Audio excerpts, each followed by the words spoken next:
Class 11th का chapter 10 discuss कर रहे हैं। What is principal of calorimetry. देखो, जब भी एक हॉट बॉडी कोल्ड बॉडी के कांटेक्ट में आती है तो जो हॉट बॉडी होती है वो हीट लॉस्ट करती है और जो कोल्ड बॉडी होती है वो हीट गेन करती है।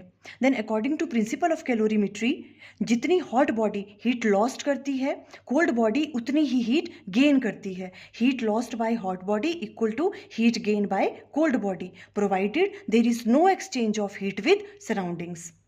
अब देखो, जैसे ही कोई हॉट बॉडी कोल्ड बॉडी के कांटेक्ट में आएगी तो एक न्यू टेम्परेचर बन जाएगा T। प्रिंसिपल ऑफ कैलोरीमेट्री की हेल्प से हम इस टेम्परेचर की वैल्यू कैलकुलेट कर सकते हैं। देखो कैसे, मान लो ये आपने एक बॉडी ली जिसका मास m1 है और ये वाली एक बॉडी है जिसका मास m2 है। इसकी स्पेसिफिक हीट कैपेसिटी S1 है और इसकी S2 है। इसका टेम्परेचर मान लो T1 है, इसका T2 है। अभी हम अज्यूम कर रहे हैं T1 is greater than T2। अगर T1 ग्रेटर देन है T2 के, इट मीन्स ये वाली बॉडी हॉट है और ये वाली बॉडी कोल्ड है। अब यहाँ पे हम प्रिंसिपल ऑफ कैलोरीमेट्री का यूज करेंगे। हीट लॉस्ट किसके बराबर होता है? हीट गेन के। हीट की वैल्यू कैसे कैलकुलेट करते हैं हम? m1 s1 and change in temperature equal to m2 s2 change in temperature. Heat lost किसके बराबर हो गया? हीट गेन के। अब देखो, इस चीज को हम कैसे राइट डाउन करेंगे? m1 s1 change in temperature. Change in temperature हम कैसे राइट डाउन करते हैं? High temperature minus lower temperature. अब देखो, इन दोनों में हायर टेम्परेचर किसका होगा? इसका या इसका?